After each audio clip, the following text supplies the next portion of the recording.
ரெஸ்டாரண்ட்லேயும் street ஃபுட்லேயும் கிடைக்கிற பாவ் பாஜி நம்ம வீட்லேயும் அதே ஸ்டைலில் அதே மாதிரி பண்ணலாம். ஆர்டிஃபிஷியல் கலர்ஸ் எதுவுமே சேர்க்காம அதே சுவையில் இருக்கும். இது டின்னருக்கும் யூஸ் பண்ணிக்கலாம், ஈவினிங் ஸ்நாக்ஸுக்கும் நம்ம யூஸ் பண்ணிக்கலாம். இது பாவ் பாஜிக்கு என்ன மசாலா தேவையோ அதை ஏற்கனவே சொல்லியிருக்கேன், அதையும் பாருங்கள். பாவ் பாஜி எப்படி செய்யுதுன்னு பார்க்கலாம். ஒரு குக்கர் எடுத்துகிட்டு அதில் 1 டேபிள் ஸ்பூன் அளவுக்கு எண்ணெய் ஊற்றிட்டு 1 டேபிள் ஸ்பூன் அளவு பட்டர் போட்டு 1 ஸ்பூன் அளவுக்கு சீரகம் போட்டுக்கலாம்.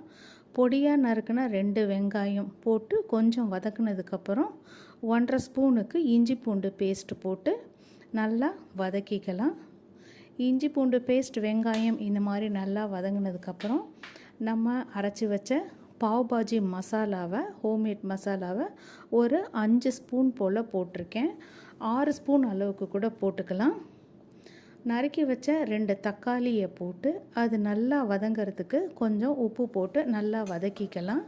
தக்காளி நல்லா கொஞ்சம் வதங்கினதுக்கப்புறம் அரை பீட்ரூட் போட்டுக்கலாம். அதுக்கப்புறம் குடைமிளகாய் பாதி கட் பண்ணது, பச்சை பட்டாணி ஊற வச்சது 1 கப் அளவுக்கு, 2 கேரட் போட்டிருக்கேன், உருளைக்கிழங்கு 2, அதுக்கப்புறம் காலிஃப்ளவர் நம்ம யூஸ்வலாக அதை வாஷ் பண்ணுற மாதிரி நல்லா க்ளீன் பண்ணி போட்டிருக்கேன். தேவையான அளவு உப்பு போட்டு தண்ணி ஊற்றி, காய் முங்குற அளவுக்கு தண்ணி ஊற்றி ஒரு 4-5 விசில் விட்டுக்கணும் குக்கரில். அதுக்கப்புறம் நல்லா ஏர்லாம் போனதுக்கப்புறம் நம்ம ஓப்பன் பண்ணிவிட்டு நல்லா இந்த மாதிரி ஒரு மேஷர் வச்சு நல்லா மேஷ் பண்ணிக்கணும். இந்த மாதிரி நல்லா மேஷ் பண்ணிவிட்டு அதுக்கப்புறம் தேவையான அளவு தண்ணீர், ரொம்ப கெட்டியாக இருக்குது, நம்ம தொட்டு சாப்பிட்றதுக்கெலாம் முடியாது, அதனால் நிறையா தண்ணி ஊற்றினாலும் மேஷ் பண்ணுறது கஷ்டமாக இருக்கும்.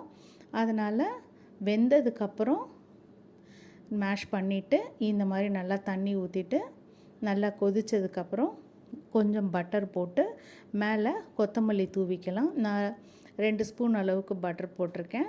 கொத்தமல்லி தூவிட்டு அந்த பாவு வந்து நம்ம கடையில் வாங்கின பாவு தான், அதை ஒரு கடாயிலையோ தவாவில் போட்டு பட்டர் போட்டு ரோஸ்ட் பண்ணிவிட்டு நம்ம செஞ்சு வச்சுருக்க பாவ் பாஜி மசாலாவை போட்டு சர்வ் பண்ணலாம்.